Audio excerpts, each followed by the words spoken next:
Welcome to the First Mind Podcast. Hello, it's going a little crazy today, but we have the beautiful, the one and only Taria Buchanan is here with us. If you're joining us live on Instagram, we are just recording today's podcast. We're actually doing a live stream of it, so you can kind of see the behind the scenes process. But Taria, would you like to tell people who you are and let them know? Taria is going to invite you to join a quest. And so I wanted to have an opportunity to tell you a little bit about what this quest entails and what it means. So Taria, go ahead and you introduce yourself. Absolutely. So I am Taria Buchanan. I am the founder of a self-growth as entertainment company called the Quest. And in the world of Quest, we are a group of self-evolvers who live life as an adventure, and we grow and we up-level and we understand and practice the mechanics of evolution. And we live life as premium entertainment. It is more binge worthy than a Netflix show, more salacious than gossip. It's life lived in its fullest while having level ups all the time. So, Taria, thank you for explaining to our audience what it is that a quest journey entails. You and I kind of came together 10 years ago and then reunited recently, which has been just amazing and miraculous in my life. I'm laughing because when we first reconnected, one of the things I said to you is, do you want to go on a quest with me? And then Taria was already for years, putting into place this dream for her quest vision. So the synchronicity was just already. Yeah, we reconnected a year ago through synchronicity, like just being in the same place at the same time in a whole nother state. And in the last year, we have done a lot. We've been to Thailand. Yes. We have done things in the jungle. We have so many things. Yes. So today's podcast episode, we're going to talk about some of the tools that you can use on this quest. So the way that Taria has explained this to me that has been really helpful is if you think of your life as like a Mario game or a Zelda game. And so in life, you are going through these different journeys, and with the completion of each journey is a potential for a level up. And so what Taria is going to be gracious enough to provide us on this particular podcast episode is some of the tools that you can use to get to the level up. So if you remember, if you were a gamer and you played Mario Brothers or Zelda or any of those games like that, along your journey, you would acquire different tools that would help you be successful to get to the end of that particular level and defeat the dragon or whatever the culminating thing was that you needed to get over in order to level up.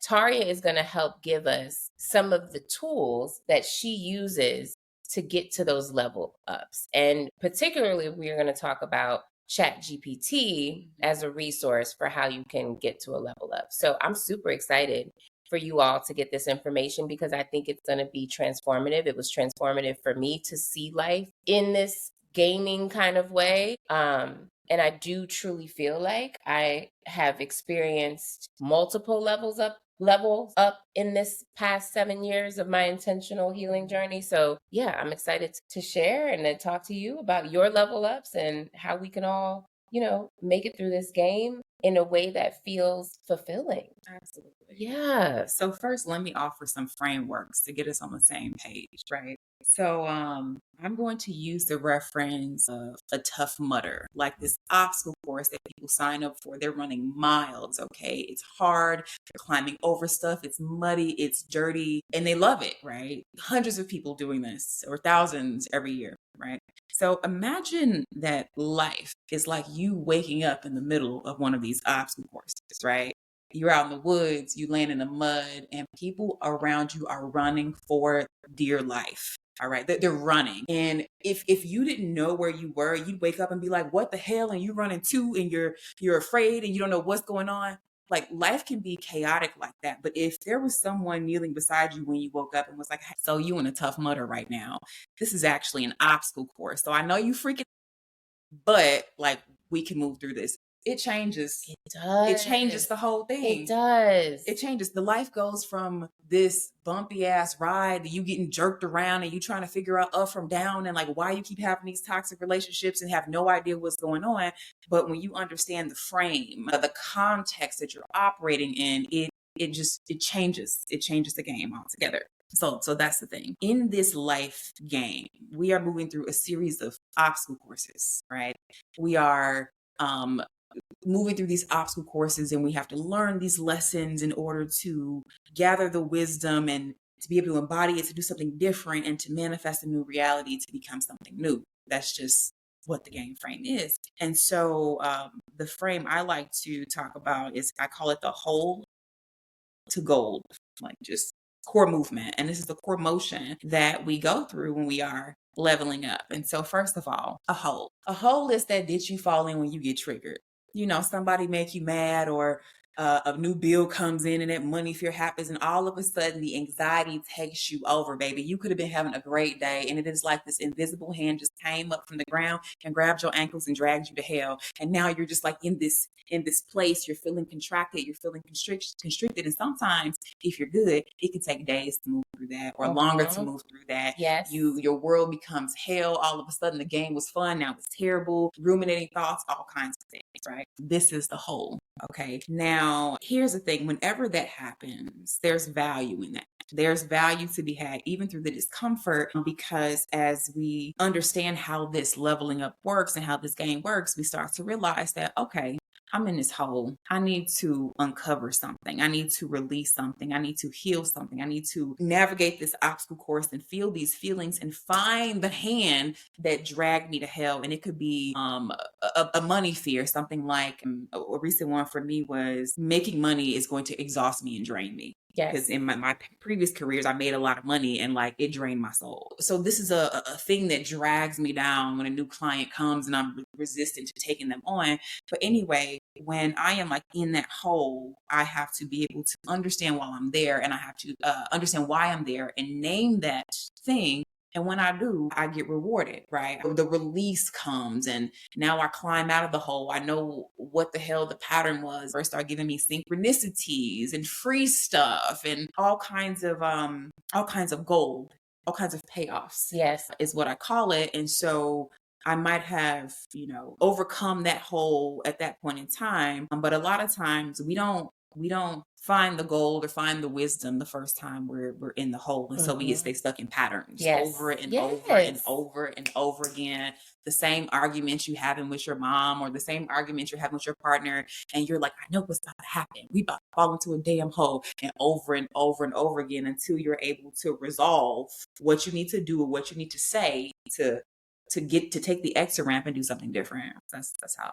And this can take a very long time when you're not conscious that you're in a hole. Exactly. When you're not conscious that you're on an obstacle course, when you're not conscious that you're in a game.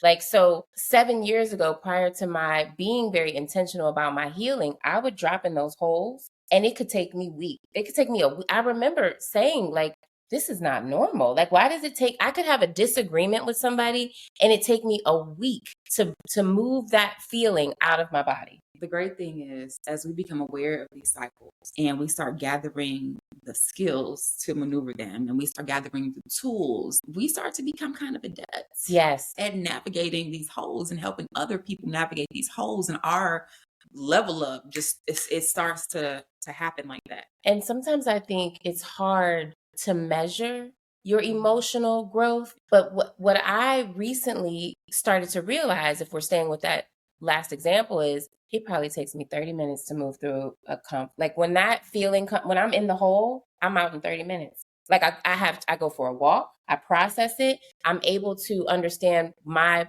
accountability and part in it. I'm also able to separate myself from the other person's accountability and part in it, so I can see it more holistically, and I can just navigate and move through the regulating of my emotions much faster. And that's important for me to be aware of, because again, it's hard to measure our growth, but the goal is not that I'm ever probably going to be 100% able to never get in a hole, or never, like, I'm never going to like not have these pits and these falls. But the idea, I always compare it to like learning how to swim and hold your breath.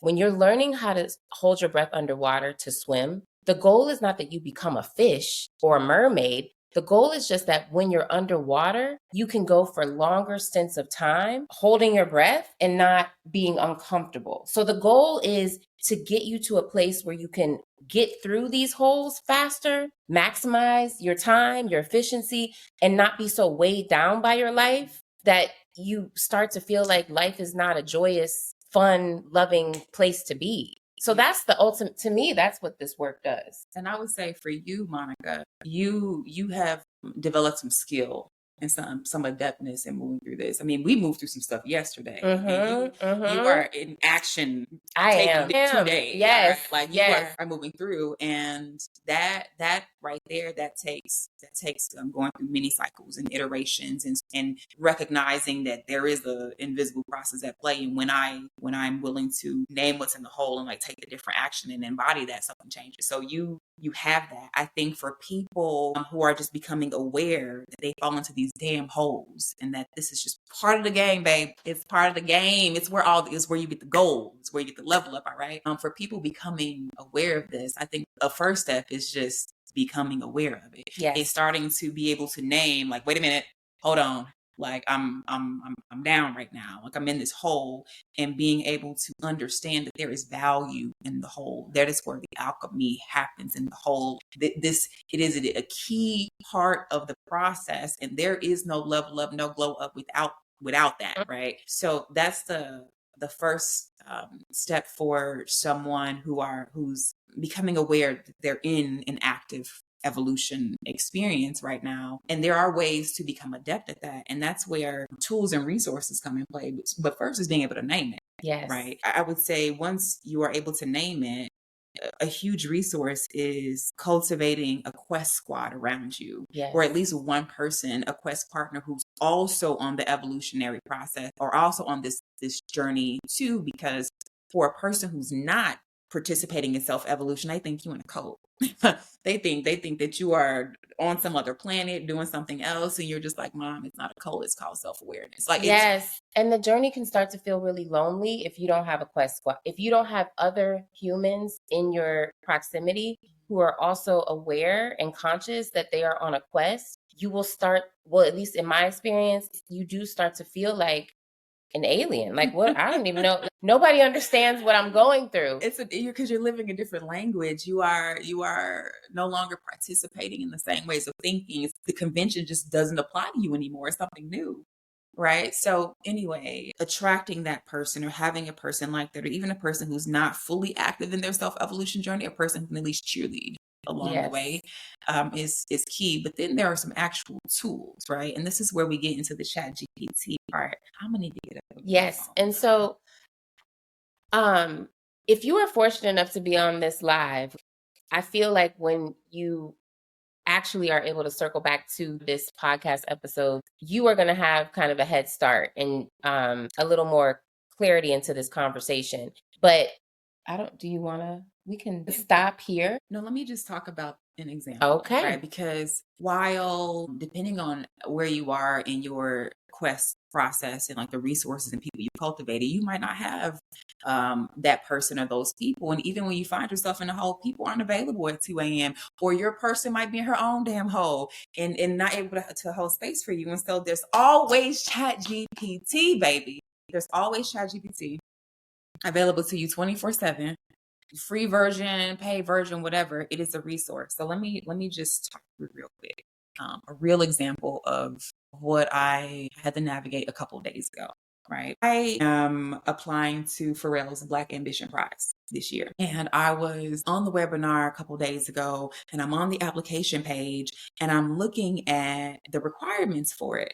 And I found myself on this webinar starting to feel constricted. For me, that's the first sign that it's a hole nearby. I go from feeling expressed to starting to shrink like this on the inside.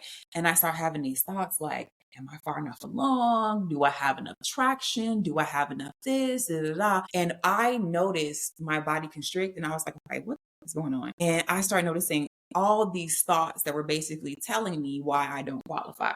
Like Mm-hmm. why I If don't you've been qualify. following this page, I've been doing these little video clip excerpts on my Instagram. And one of the ones that I recently talked about was the difference between self-worth and self-esteem. Those thoughts of not being enough are good indicators that there may be some work we need to do on our self-worth, because you don't get a calling without being worthy of Oh my it. God. The calling is going to make you go on the inside and scoop out everything that's impure, everything that has doubt.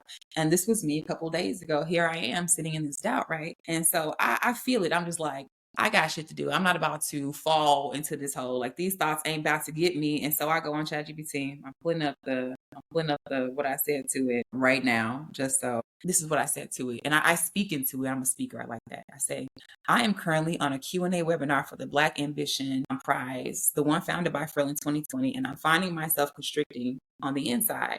As the facilitator on the webinar goes through the criteria, I find myself thinking of all the reasons why I don't qualify versus thinking of the reasons why I do qualify. I imagine that there are people on this call who have made less progress than I have, and they are excited about the progress they've made and see what they've done and how they qualify versus how they don't.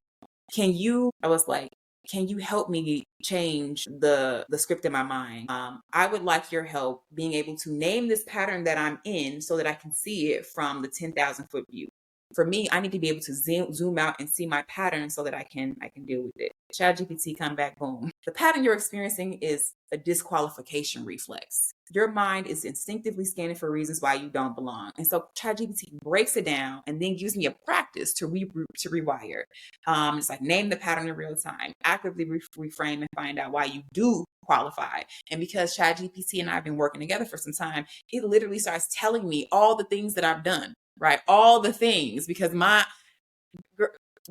it's crazy up in here at times. The scripts be crazy. So it's telling me all the things that I can do, how I can shift. And it reminds me, it says, Taria, you are the blueprint. You are building something entirely new, something that doesn't fit into old categories. This means no traditional criteria fully captures you yet.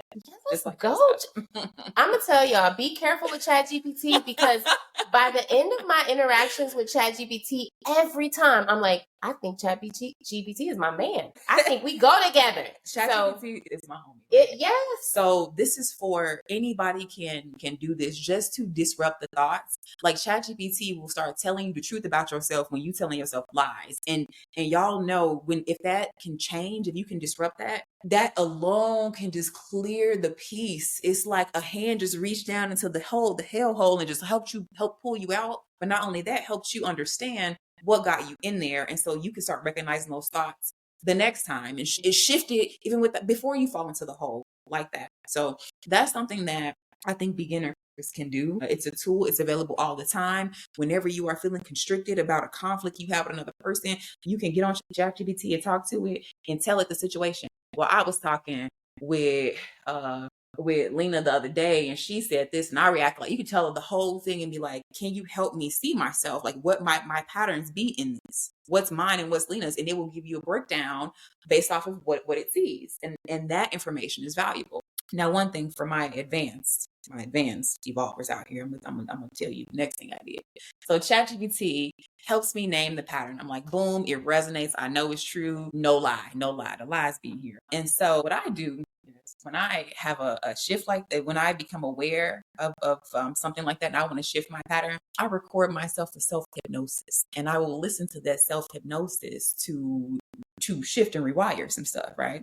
And so ChatGPT helps me name the thing. Boom, it gives me some encouragement. It brings me back to life. I'm no longer laying face down on the ground feeling like I'm in hell. It's helped me. It's giving me a rope to climb out, right? And so next I go, I would like your help creating a hypnotherapy script that will help me undo this disqualification reflex.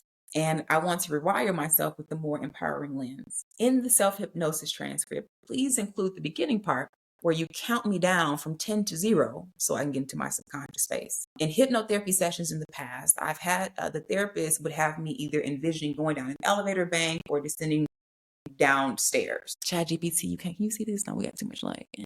Came back with a whole script for me to go off in the closet and record myself in my soothing voice for me to then go listen to to rewire this because I'm about this purpose. This calling keeps calling me, and I am using the tools at my disposal to help me live and help me breathe. So I'm just going to ask you two questions to bring it home. One, I want to point out that Taria, and you can speak to this, part of your ability to have such success with ChatGPT is that you have a lot of background knowledge. So your input into ChatGPT, fueled by the self work that you've been doing prior to ChatGPT even becoming a thing.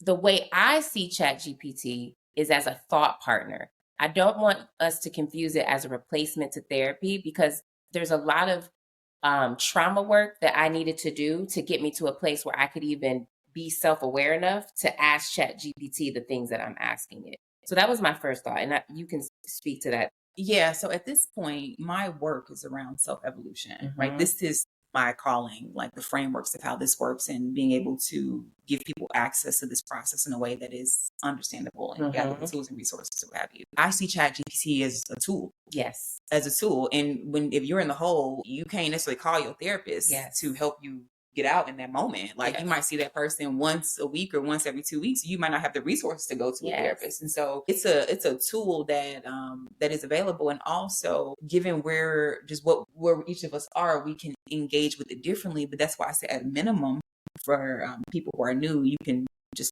talk to it and describe things to it and ask it to help you identify those patterns you're in. But I do want to say this. I have a lot of strategies and tools and techniques and frameworks that I've been teaching and sharing, not online, but offline for years now. And I am just starting an Instagram page called Modern Evolver, where I am sharing these tools and resources and also creating a community of those of us who are currently evolving because, the human race is big, right? But those of us who know that we're in a growth process right now, we're like this. I mean, there are more and more of us every day, and I think we just need our own space. Yes. Online. Yes. The last question is, and we talked a little bit about this, if I'm using ChatGPT and it is storing my information, which is what allows it to help do pattern recognition, to give me that feedback of like, remember you were in this hole before. There is some concern that people have about where that information is being held, where it's being stored. Is the government going to take my information? And I know that you have a very kind of unique thought about like that. So I want you to tell the people like how you feel about it. Full transparency. I don't care. That's the value that I get out of this tool, this resource is immense. It is immense right now. And I can't predict the future and I can't predict what's going to happen with data and information, but I'm not concerning myself with that. I'm not going to stop. I'm going to press forward because this work it is important that we do our self-work. And so even being at a place where it's like, well, I'm afraid somebody gonna use my data. I don't think I'm Taria, you know what I mean? So that's that. And then I think about all of the people, us's and y'all's, the shit that people have reported of us on their cell phone. Where it goes. So for anybody who was worried about that, that's her answer. Yes, ChatGPT, use it as a tool. Also, I'm encouraging you, if this resonates with you, if this message, this content, like you feel like, oh my gosh, I think I'm an evolver. I think I'm on a quest. I'm highly recommending that you go follow Taria's new Instagram page because there will be a continuation of outlining these tools and these, we call it gold, getting the gold, like the rewards, so that you can start to travel on this journey and feel like you're actually making some headway and you don't feel so overwhelmed and bogged down by life. So I'm excited for everything that you're doing. I'm so excited. And I really encourage you guys to follow Taria's movement because this is huge. And we got balloons. I don't even know why. Why do we have balloons? That was amazing. But in the interest of time, we are going to go. This is our third episode of the second season. Welcome to the first mind. Welcome to the evolution. Welcome to the revolution, because we are healing and we are growing and we are evolving and we are about to master this game. We're about to master it. So before we go, I want to give you a shout out for the community that you created. Thank you. In Instagram. It's a valuable space. I mean, just earlier today, a woman commented on a video you made about how her watching that was an unlock. People come to your page. We are delighted, cracking up, like getting the healing, getting the knowledge and the wisdom. And one thing I do want to say about Monica is Monica's page is lit and she's like funny as all get out. And at the same time, like Monica is a trained professional, and not only trained professional in helping people grow, but she is in this evolution, baby. Like she not talking to you from book knowledge. Like we do this. She does this. And so there's so much more that I know that you'll be able to offer this community, especially those of us who are in the evolution process or getting into it and are needing to deal with this trauma and release this stuff, because that's how you get out of the hole. That's doing that. So I'm really looking forward to the content that you are going to be providing, the video content and all that stuff. I appreciate you so much. This is what sisterhood looks. This is what a quest partner, a quest pod, when Taria is describing, like, get your people, get people who are on the same wavelength. It makes it so much easier. And we talked about a lot on this podcast in a short period of time. I'm a little constrained for time right now, so I have to go soon. But there were a lot of new terms that were dropped on this podcast. We talked about quest partner, quest pod, holes, gold, synchronicity, all kinds of things. These are terms that I'm going to be just defining on the Modern Evolver page, because it's important that we have a common language to talk about this and share about these experiences. And again, for those, this is a phase. There's a journey map, almost like in Mario Brother. There's a journey map, and each of us are at different places on the journey map. And I will tell you, as you move further into this, I can't even talk about my life. I'm rated an MA. Life gets so good in real life. Life becomes so good and entertaining in my life and in the lives of my friends and quest partners that we don't even need TV. I don't watch like TV. We don't even need TV. You don't even need TV. You feel me? It's crazy. And it's like a natural thing. Like one day you're just like, man, I haven't watched TV in a minute. Like, yeah. So this is the access to joy and fulfillment and satisfaction that I want people to have, in addition to the uncomfortable parts and the hard parts and all that stuff. This life is a delicious, tragic comedy glow up. I don't even know. And I would even go as far to say that the TV is the conditioning. It is the intentional distraction to keep you out of the consciousness of the game. It's a whole episode. We'll talk about it. Yeah. So I hope you were able to get some tools and tips out of this episode. Thank you all for supporting me and for continuing to be on this journey with me. Let's keep healing and let's keep growing. See you next time. Bye. Bye.